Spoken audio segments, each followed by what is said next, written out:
Welcome to your Tuesday, September 6th, 2022, shortened work week. Great view outside, but I have to say something. If you see the weatherman at the grocery store buying all the sherbet ice cream on sale, it's because it's hot outside. That's akin to seeing him at the Goodwill or the thrift stores buying umbrellas before a storm. Yeah, this is where we're parked. These are current temperatures right now. Low 100-degree readings at Grand Junction, low 100-degree readings at Delta, upper 90s, middle 90s.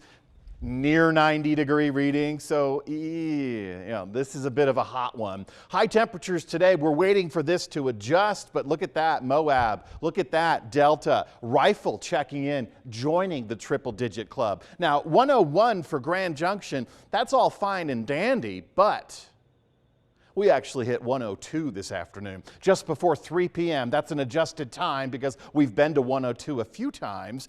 This not only breaks the record of 99 degrees from 2020, but 102 degrees also establishes the 15th day at or above 100 degrees for Grand Junction, also establishes the hottest day in the month of September historically. Now, we still have more days this week that we could tie or topple the hottest day in September historically, but 102 is about as far as I want to go. Now, we still have triple-digit readings in the forecast for tomorrow, for Grand Junction, for Moab. I'm going to go ahead and say Delta and Parachute Rifle area probably will go just as hot. We're supposed to be in the lower, we're supposed to be 83 at Montrose. So this represents 10 more degrees tomorrow, hotter than we need to be. Supposed to be about 86 degrees at Grand Junction. 10 to 15 degrees hotter than we need to be for this time of the year. Now, we don't have an excessive heat warning or a heat advisory in place on the western slope. That actually is in place north of Denver.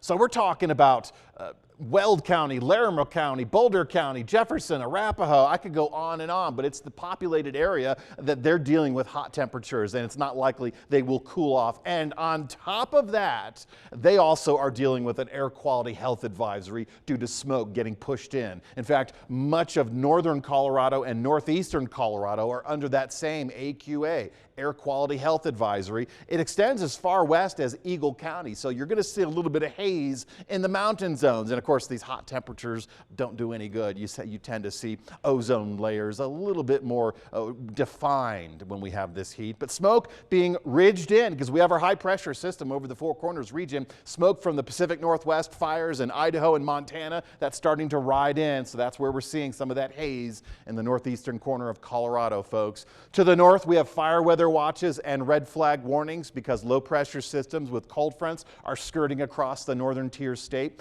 I mentioned this because we should get a couple of these to dip down into our region, and in doing so, that's going to increase our wind speed. So we may get some fire weather watches locally. We may see some red flag warnings as well. Now, we have that opportunity at the end of this weekend and the start of next week because that's how strong our high pressure system is currently.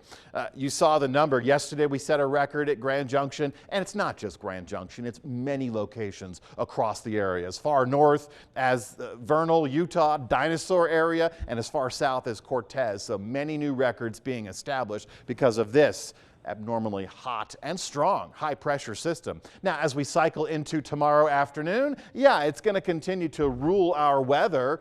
Records are being toppled in California, in Nevada, so make sure you're prepared. We've been talking about it since last week. I'll continue talking about it. Above average temperatures mean very hot conditions. We will be setting more records as we move forward. We aren't going to see very many opportunities for rain showers outside of the San Juan Mountains. That's where we've been seeing, that's where we will continue to see storms popping up. 40-mile-per-hour wind gusts, cloud-to-ground lightning. Storm motion is to the south, about 20 miles per hour, so that puts Cortez and Durango in line with some gusty winds, some lightning strikes, and those are just a couple of the hazards. Now, we don't have those strong winds locally. We're just looking at about a 10-mile-per-hour clip. But if those red flag warnings do return, that'll put us into the 25 and 30-mile-per-hour sustained wind category, and that's enough to prohibit any open burns, even if you have a permit. Record for Friday, I mention it because that's one of our cooler days of the work week, is 96 degrees. We're forecasting just a little bit hotter. Remember, we're supposed to be in the mid-80s this time of the year. So by the time we get through the end of our weekend and the beginning of next week, we could see one or two of those low pressure systems dipping south, folks, and that would initiate our red flag potential, but it will also eliminate some of those hotter temperatures.